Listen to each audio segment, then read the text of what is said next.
these are little Pottery Christmas bell ornaments that I made recently, and I thought I'd just do a quick video to talk about how I made them after the fact, so it's not necessarily going to be super useful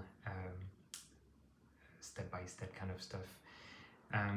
But in case anyone might want to reproduce this or improve on the design or whatever, I guess that could be a good starting point. And I guess we'll start by talking about what I considered for the design. So if we take this one, for example, I'll remove the string from the middle. One thing I was conscious of is that I wanted these to be quite small and light so that they don't bend the branches of the Christmas tree and that they hang quite nicely. So they were thrown from a very small amount of clay, 200 grams, and they were thrown upside down that way, so that the handle acted as a foot during the making process, and yeah, the lip of the pot is actually the bottom of the bell.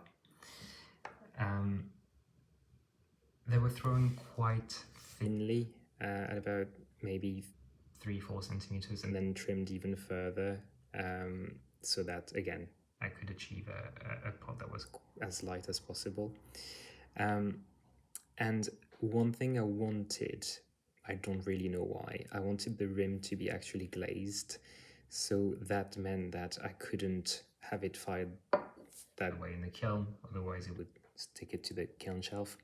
And so the handle / foot of the bell served that purpose instead, so they were glazed and then fired that way up as well. I know I could have had maybe a loop here instead, but I didn't want to rely on any, let's call that specific kit for the firing, like the kind of rods you can suspend stuff on or whatnot. I wanted this to be as easy a project as possible, so that's what I landed on. So that's one thing, how they were thrown and fired. And you might have noticed as well there is a hole at the top here, and this was something I arrived at when I started considering how to turn this into a functional bell. And the idea was to have the clapper dangling from, in this case, a ribbon or a string or whatever, and that string go thread through the top of the bell, so that it would act as not only the string for the clapper, but also the string that would hang the ornament. And the only thing I needed was a way to prevent the bell from sliding all the way down to the level of the clapper. And so I landed on a little washer made out of clay as well. That's not glazed, so it's a bit rough to the touch, hoping that by looping the string around this a couple of times, it would essentially hold it in place by friction. And then if we thread that through the bell,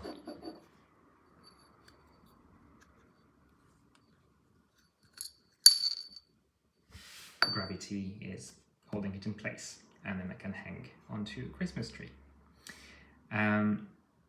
I've assembled most of these already. I've got one that I haven't done yet. So I've got the body of the bell, the string, which is it's ribbon, 25 centimeters of it, and inside there I've got an inventory of clapper and washer that I made from the same clay as well. So I've got a washer that is straight, a clapper that is straight-sided. They were made from a tube of clay, which I cut and then pierced through, and then again they were glazed and fired upside down that way, so the top is not glazed. There's a little bit of a hole here. I also have more rounded and rounded clappers, but they were essentially made similarly, just from a ball of clay, these that I then flattened a little bit to give it that shape, and then again dipped into the glaze and fired that way up. So for a rounded design bell, I made these rounded clappers for that. I also have a straight edge bell, which is why I made a few extra of these straight edge clappers. But so I think let's grab a slightly better washer, and I think this one is a bit more appropriate, a tiny bit smaller.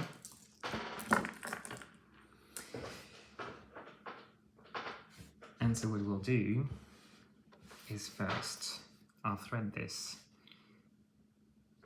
through the hole in the clapper and do a couple of, you know, classic knots, double knot even.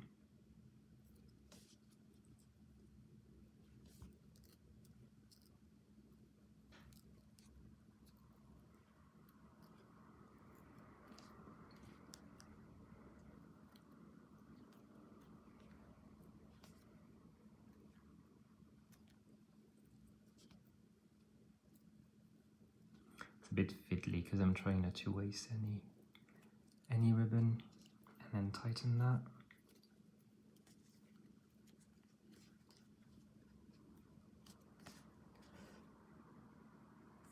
There we go. Cool. And so from here, what I'm gonna do is I'm gonna thread the ribbon through the top of the bell to gauge at what point on the ribbon the washer should be fixed.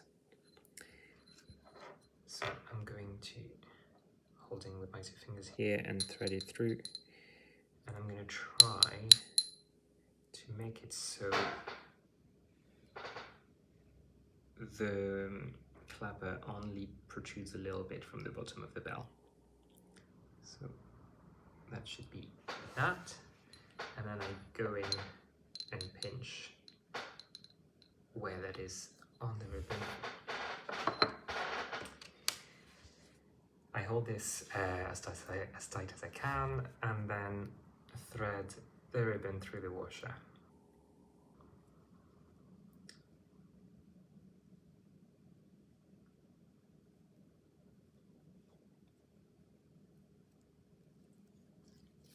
And let it go all the way to the pinched portion.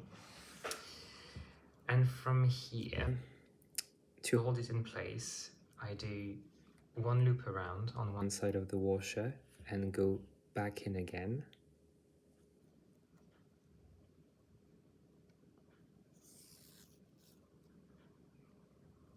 And tighten that. So that should provide enough friction to hold it in place once it's in the bell. And so with the rest of the string, I'm going to go back in from the top and not pull it all the way through, as this is going to be the loop that's going to be holding the bell onto the Christmas tree. So back through the top, I thread a little bit so that I've got enough ribbon on this side, and I'm going to do a double knot just like what you've done for the clapper.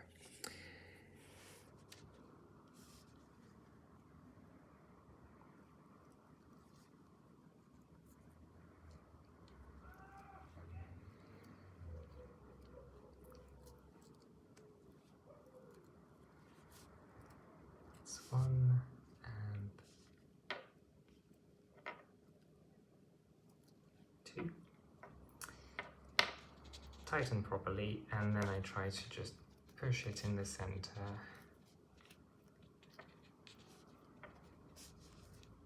So that it looks tidier than it is.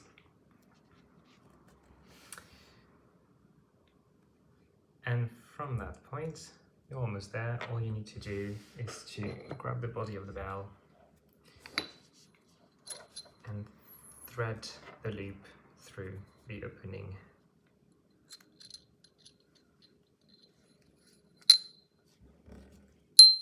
and you get a bell.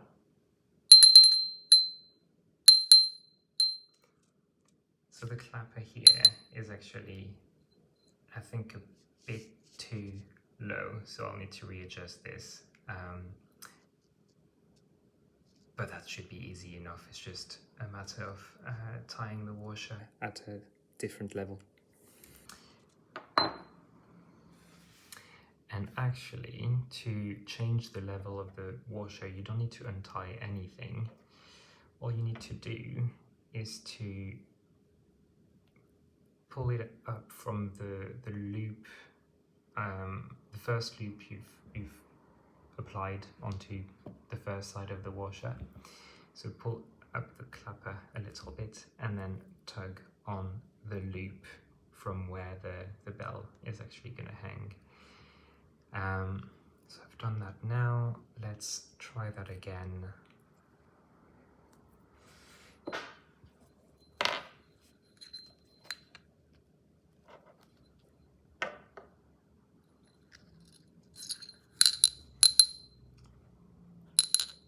That's better.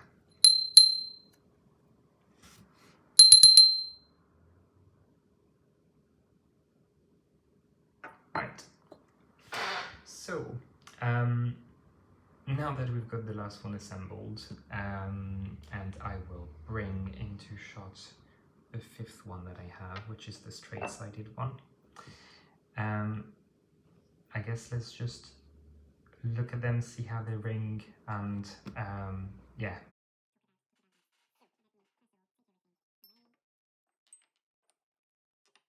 And we'll start with the blue one, which is a kind of like closed shape towards the bottom.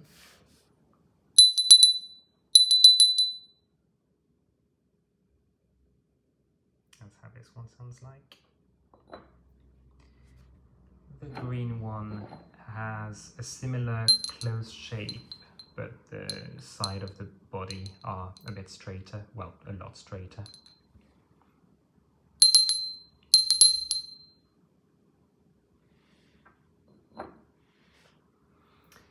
The one we've just assembled, you've seen the shape, it's a curve that goes in and out, flaring out again towards the bottom.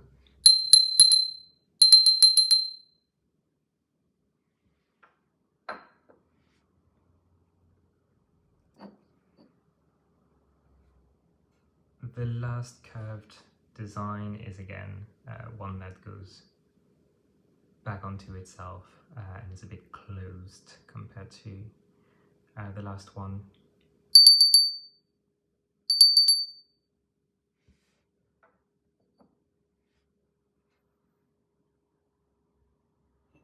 And the last one, the straight-sided one with a straight-sided clapper in there. Interestingly, it rings longer than the others.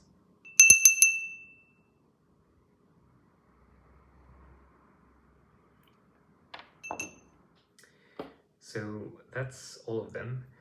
I'll link below a couple of YouTube videos that I checked out before doing this and that inspired me to give it a try. One from Calder Van Hendel, and one from Margaret Kramer.